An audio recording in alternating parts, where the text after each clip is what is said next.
Thank you guys both for talking with me today. Thank you Thank for you for having having us. So let me start off by just congratulating you guys on what is now one of my new favorite things in life at this point. So many of us have been hearing so much buzz about this. Do I call it a show or a series? What should I call this? A show, a series? What? Ooh, yeah. Either or. So, we've heard so much buzz about the series, and I remember thinking, okay, I'm gonna get to it. Yep, let me watch it. I started watching it with my husband, and I was up all night long. I mean, it was like midnight, then past midnight. I do a morning show, so I'm up at like 5 a.m. My husband's like, what are you doing? He's like, are you still in there? I was like, it's so good. It's just so good. And it's so universal. I mean, look, I'm from Kansas, and you guys are across it's just, what do you think it is about this show that people are just so drawn to? Yeah, I mean, I think it's quite hard to put a finger on it, really. I guess what it is it's, for me, I think it might be that it's quite a simple story, really, all in all. It's, it's a very human story of growing up and of falling in and out of love with someone. And I guess that's something we all go through. And all the kind of most dramatic moments happen in very non-dramatic situations, like their first kiss is a massive kind of moment in the series, but it just happens in Marianne's, I guess she does have a library, which not many people do. It kind of, they all happen in very sort of relatable circumstances on the whole, like school and university and with friends. And so I think, it's the simplicity of it. There's something that we can all relate to in it. That's a good point. What would you say? Why do you think we're all so drawn? Like once we start watching, we're all hooked. You're hooked. Yeah, similar to Daisy's, it's like if it's hard to not sound braggy when you're describing a show. You're like, why do people like our show? But I think obviously there's a huge amount of not only physical intimacy but emotional intimacy in the show, and given the kind of global climate, both politically and socially, it's there's the absence of that at the moment, and I think that the show probably has its fair share of that. So and as Daisy says, it's simple, but it's a genre. We've seen loads of stories that represent young love, but I think personally, I feel like normal people treats it with it treats that subject matter incredibly seriously, and I think it's that both young people and people who are slightly older are recognizing that period in young people's lives as a very serious, very formative time, and the show treats it with the respect that I think it deserves. I think you hit the nail on the head, because as I was watching it last night, it almost took me back in some ways. And you think about your own experiences and you recognize how it shapes your relationships as adults. And for me, we've talked about with all the things going on right now, and I'm in the news business, it felt like I was opening up a book and it was an escape, and it was safe, and it was literally beautiful with the scenery. It felt like somebody was holding my hand and taking me on a journey with a beautiful story. That's kind of how it felt, if I'm explaining it right, for me. I think that's as good a response as I think we could have imagined. So, yeah. Talk to me about the chemistry. So I don't know how things work. So did you guys have table reads, in the beginning, and then did you say, you know what, this is going to work, or how did that work? Because you definitely have it. That's good. Yeah, Paul got cast a wee bit before me, so I think you had a few chemistry reads with different kind of potential Mariannes, and then I think I was one of the last girls that came in, and I guess what Lenny, our director, was really looking for was this kind of creative chemistry, this ability to kind of sort of find the rhythm of dialogue with each other that Marianne and Connell have, and I think a big part of the book is they, the way that they converse has a really beautiful quality to it, and Sally, the writer, describes it as figure skaters, and they kind of they glide in and out of conversation, and they can throw each other up on these massive intellectual tangents and catch each other. And I think really that is a lot about timing, and also being sort of in sync with your instincts of what your character's rhythm is like when they speak. And I think Paul and I were just lucky that we had that, but we also, I guess, we had a very similar understanding of those characters' humour with each other, which is a big thing in a relationship, is if you have a similar sense of humour, and Paul and I definitely have that. So we were just lucky that kind of was there at the chemistry read. When I was prepping for this interview, I have to tell you, I learned something today. I'm 42 years old. You still learn things. I didn't realize that there was even a such thing as an intimacy coordinator. Like I didn't even know that was a job, but it makes sense. Really quickly, how there are a lot of Stevie love scenes, if you will. So is there someone who says, okay, no, do this, do that? How does that work? Yeah, so Ita O'Brien was our wonderful intimacy coordinator, and I suppose it would be remiss of me to kind of mention her without mentioning Element, who were the producers on it, and Ed and Andrew, whose job it is to basically employ an intimacy coordinator, and her job is that as well. But it's also to, and I think personally, and I think I can speak on Daisy's behalf, the most important part of it is actually that both me and Daisy feel safe and comfortable and empowered to bring those things to life, which on paper are written so beautifully. Like, I don't think there's anything gratuitous about them. I agree. Paper. Yeah, and so basically, Ida will make sure that we're really comfortable throughout the day and that it's a creative dialogue.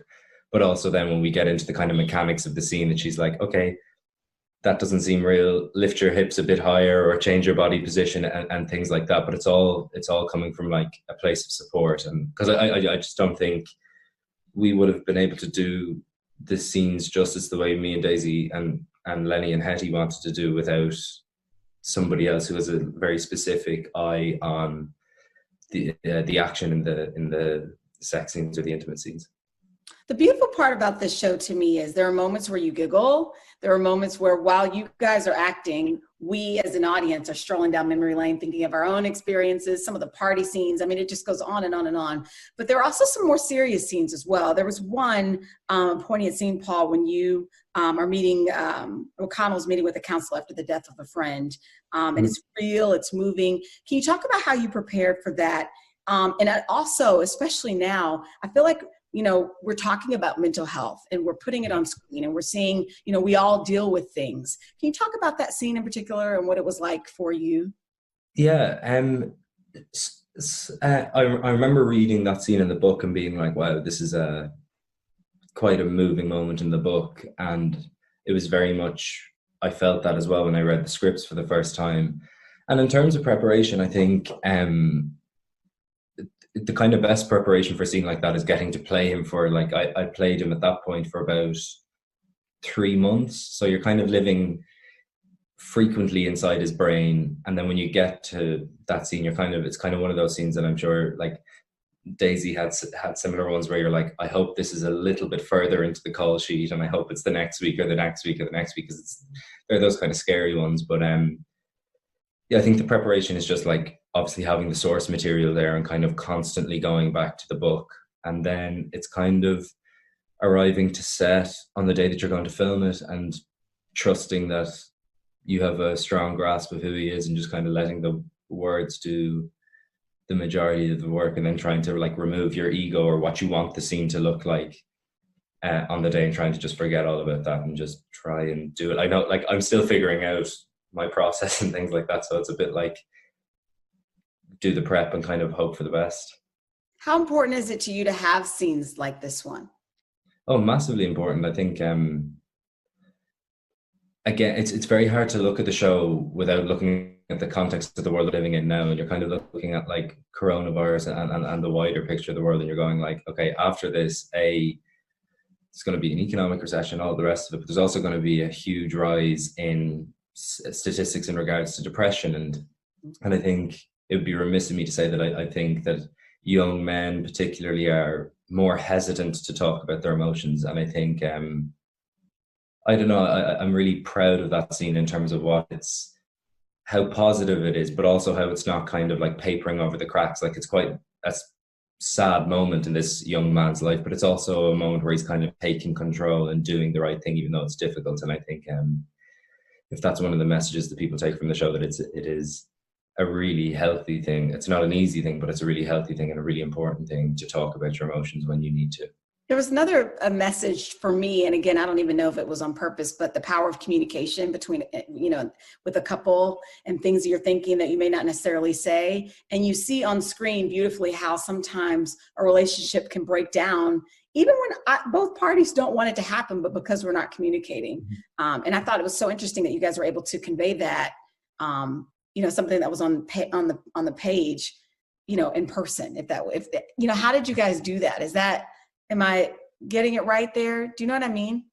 Yeah, I mean, that scene, there's a scene particularly that was quite tricky to navigate earlier on in episode 7, where those characters do miscommunicate, where, and it really is just a matter of them mishearing each other and misunderstanding each other. And I think what's really interesting is those two characters are very, very intelligent, and I think sometimes therefore their inner voice and their inner insecurities can overthink everything, and therefore overthink and colour the picture a little bit more than what's actually being said. They don't seem to always have this streamlined, clear communication when it comes to the really simple stuff. So I think it was quite a challenge to kind of communicate a lot of that stuff.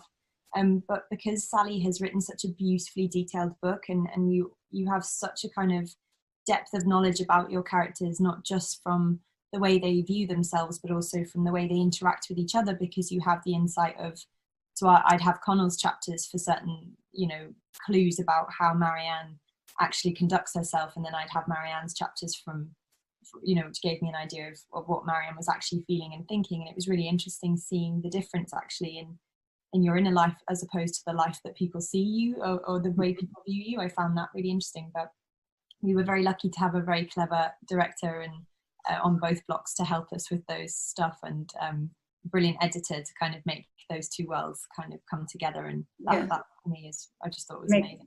It makes sense. Okay, so let me ask you now about the accent. I mean, you guys nailed it. Daisy, are there words and phrases that you take and then you learn from there, or how was that process to nail it? Yeah, well, my mum's actually from the north of Ireland, so I've always had a kind of idea of particular sounds, like the R sound, but also I guess it's a sensibility, it's a sense of humor that I was locked into a little bit easier because of my family being from there. But I think really it's just I think it's like learning a song and learning the tune of a song, and once you kind of get the rhythm and you get the sort of I guess the beats right, you can kind of tune into it. And I think living there was very, very helpful, because I kind of immersed myself, but I also listened to Sally Rooney speak a lot, because she's Mayo, so she has a very similar kind of accent, but she's very, very clever and very well spoken, and just very good at kind of getting to the point when she speaks, and being very eloquent, which I thought was very good for Marianne. But I also had a voice coach who was brilliant at helping me. And yeah. Is there a word or something that you can give us an example? I'm always fascinated. I'll talk to actors and actresses sometimes, like, for example, if they don't normally speak an American accent, so to speak, and they'll give me a word and I'll say, oh, I see. Like, is there a word that you can give me an example? Really? I don't know. Oh, wait, that's it. So I say, really? Yeah, you say, like, it's like I don't. What would Marianne say? I won't be able to do it, but like, really, yeah, really, it's. I don't know. I'm trying to think. Oh, you have one. Oh, you literally did it spot on. Yeah, really. Daisy has a better Irish accent than I do. Okay, so there's this third star of this show that we have to talk about, and that is Connell's chain. And what's so funny is that when I was watching the show, I'm like, it like glimmers on your neck at certain times. And I remember thinking, that's a good looking chain. And then it's funny because then, when I was prepping for this interview, I did a little digging and I'm like, wait, this chain has its own Instagram account, so almost 200,000 followers. Was that a surprise for you? It's so funny what people pick up when they're watching. You just never know what they're going to get. Yeah. Was that surprising? Categorically a massive surprise. Yeah, I don't think me and Daisy were sitting at home being like, oh, wait till people see the chain. But it's a weird thing, because you're kind of like, you're looking at it and it's morphed into this big old thing. And it's been really nice, though. I suppose the kind of powerful side of it is that, like, recently I've been able to kind of auction off one of my own and like raise like 70,000 euros for charity, which deals with themes that are directly attached to the show. But it definitely was not to be prepared for, I don't think. I love it. Okay, so without giving too much away about the future of what happens at the end of the episode, I think there are a lot of people who are hoping that you two are together? Are you allowed to wonder whether you're together? Or what would you say about the future of the two of you? Yeah, I think at this point, me and Daisy are in the same position as everybody watching the show, in the sense that like me and Daisy, it came to the show and the book before we were in it as fans. So like our fan fiction is as valid as anybody else's, I think. But look, I think one thing that's for sure is if there was ever a future for them, I think it would be a safe bet to say that it's not going to be straightforward. I'd say It's true. yeah. My soul needs the two of you to be together. Like I can't, I don't know if I can handle it. So what would it take for I mean, there's obviously a buzz about season 2. People want it, but is it up to Sally, or who do we need to call to beg for more? Yeah. I'd say I think it's up to Sally really, of whether, I think it's interesting because it does feel quite complete as one series, even though there is a slightly open ending to it. And I think it's quite nice that those characters are able therefore to still be alive. You don't have to say goodbye to them because you know that their story is not finished. But at the same time, obviously I'd be very curious to see where they end up. So maybe in like 10 years time, when they're at a different stage in their life, we could revisit. But I think it's up to Sally. That's a fair response. I'll be calling Sally after this is over. So tell me this, how has it been? We've been talking about world events and quarantining and all of that. How has it been for you guys with this show in the midst of all of that? So what was the timeline? So were you able to finish?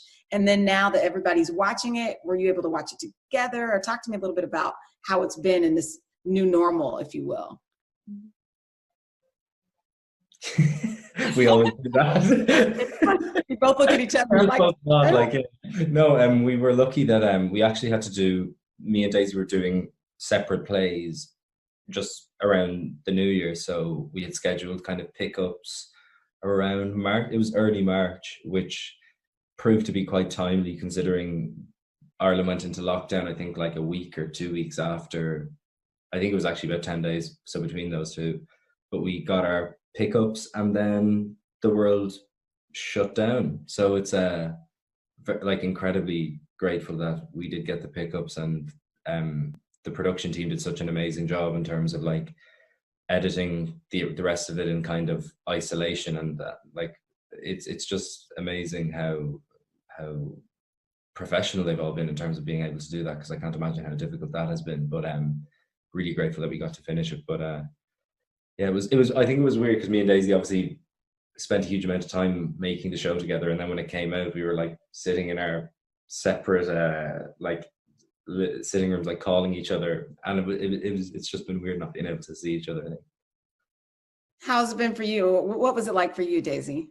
Yeah, very similar to Paul. It's been very surreal. I think it's been wonderful to know that it has reached and so many people and has been enjoyed by so many, which is such a relief, because my lockdown would have been very different had people not liked it. But yeah, I think we're just very desperate to at some point celebrate with everyone, because we haven't really been able to. So it's quite hard to register that anything has actually happened because it's all sort of online and that's all that I know really. And then you turn your laptop off and you're just in your bedroom. So it is very surreal, but on the whole a big relief that we got to get the show done, and that on the whole people like it. We're going to end this with the rapid fire. I'm sure they've told you we're going to do a fun little game at the end, but one more question. How have you, okay, we're almost there. How would you say, have you learned anything about yourselves or this whole experience in the midst of, things are slowly but surely starting to open back up, but you guys are in, like you just talked about, a unique set of circumstances when the world has had a chance now to see your work in your home. It's almost like you can't really touch it. It's out there, but you're not out there to really feel it. How do you wrap your mind around this whole experience for you guys as young actors? I definitely think I've learned loads, but I'm not exactly sure what it is yet. Do you know? I think I've kind of said that before in previous interviews, but I think it's just there's been a huge amount of things to process, not only like professionally, but in terms of like the world in general. And I think I've been very incredibly grateful to have like a really positive thing in that the shows come out in the middle of it. But there's definitely going to be a lot of kind of processing to be done in the next few months. And also just on the other side of things, just really eager to get back to work and do the thing that I love. I feel the same way, and we're in two different professions. What would you say, Daisy? How have you wrapped your mind around all of this? Yeah, I mean, I think like Paul said, it's quite hard to differentiate the kind of the fact that everything's a bit topsy-turvy anyway for everyone, you know, because of everything that's happening. It's already kind of odd when you leave the house because you have to be very aware of social distancing, and just the streets look a bit different. So it's very hard to kind of differentiate the general oddness of it anyway, with the added oddness of the fact that our show has kind of been watched by quite a few people. So I think, yeah, still trying to wrap my head around it, to be honest. And the odd time it's kind of, you think about it and it's a little bit odd, but to be honest, it just doesn't really feel like a reality at the minute. So I think I'll be curious to see what life's like when we're able to kind of start getting back to normal. So you haven't, most of the time when I talk to actors or actresses, even directors, producers, when they've worked on a project for so long, it's like their baby. And then when you give it to the world, you're like waiting to see kind of how it's received, even though you did your best. Have you exhaled yet, knowing that it's a hit? I mean, we love it. We're talking about it. But have you been able to like, Yeah, it was a big, because the night before it was about to go out, I was like, ooh, like, oh my gosh, like, oh no, what's going to happen? And so it was definitely kind of from sort of the start of the morning, I was getting some really nice messages from my friends being like, I'm on the 4th episode, I'm loving it. And so that was really cool. So I think that was when I really had a sigh of relief, when I knew my friends were liking it. So yeah, definitely was. And what about you, Paul? Have you exhaled? I have exhaled a bit, yeah. It's like it's been kind of levels of exhalation. It's like the first initial response, and then kind of navigating a virtual press tour for quite a few weeks now. And it's just been an overload, but a really like one that you kind of always dream is going to happen, just probably not from your sitting room. Not from your sitting room. Well, Yeah. Congratulations. All right, here we go. Here are your questions. You have your cards? Yes. Yeah. Okay, so I'll just ask you a question. You hold up the corresponding name. First one. Okay. Who's most likely to forget their lines?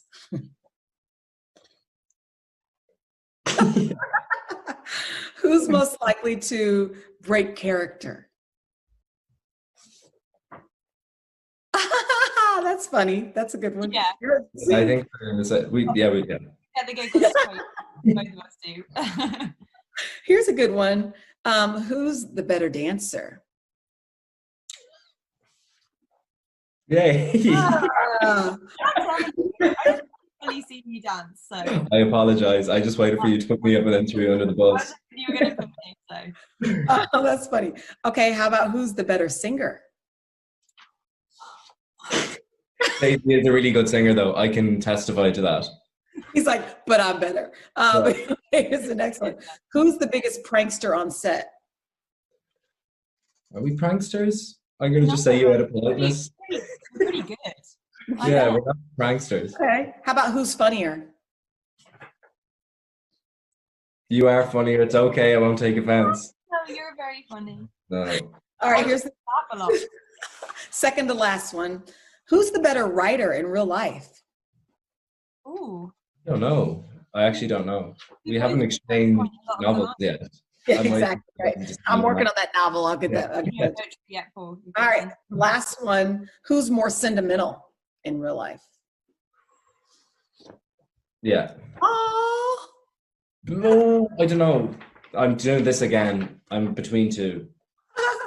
guys, thank you so much for your time. This is, if there's anything, I guess for someone watching this morning, on the Today Show, and they heard about the show and they haven't watched it yet, what would you say to them? I mean, I think we've convinced them with this interview, but what would you say to them to just say, you know what, just give us a try?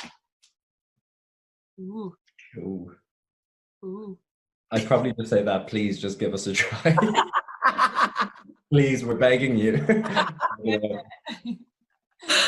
Yeah, I would say if you fancy a bit of romance and you just want something lovely to watch, tune in.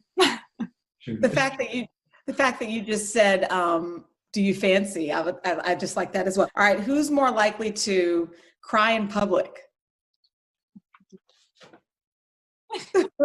I'm really getting shafted here. You're a sensitive guy. Okay, wait. That's a Renaissance man. Okay.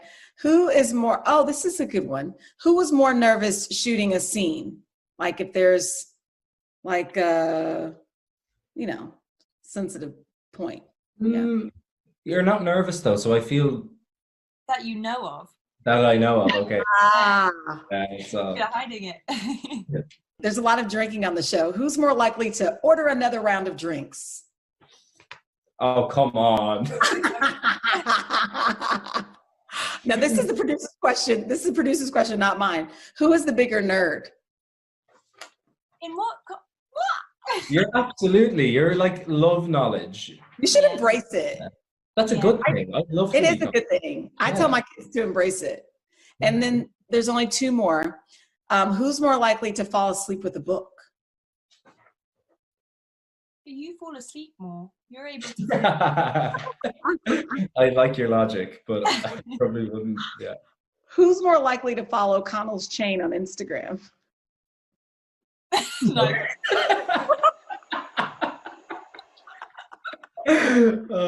No. She said that's running its course, I think. Where is that? So did you donate that chain or do you still have it? No, Daisy still has it. I donated one of my own personal ones. Oh wait, Daisy, you have the original chain? Yeah. What are you going to do with that? That's about to be like history. Yeah. I keep trying to give it back to Paul. Like, please just have it. I don't want it. But you guys, this is like, I mean, it seems really silly, but I really do believe this series is going to go down on the books, right? So you should have, the chain is like. Well, I'm keeping it in a nice, safe space. And yeah, I don't know what to do with it, really. I'll have to think. Okay, and last question. Oh, this is an easy one. Who's more likely to want season 2 of Normal People? Cheers to that. This is all I have is a cup of water, but cheers to that. Yay! There we go. Guys, thank you so much. You guys are such good sports. Thank you. Thanks so much for having us on. Thanks for having us. Hey, thanks for watching our YouTube channel. Find your favorite recipes, celebrity interviews, uplifting stories, shop our favorite deals, and so much more with the Today app. Download it now.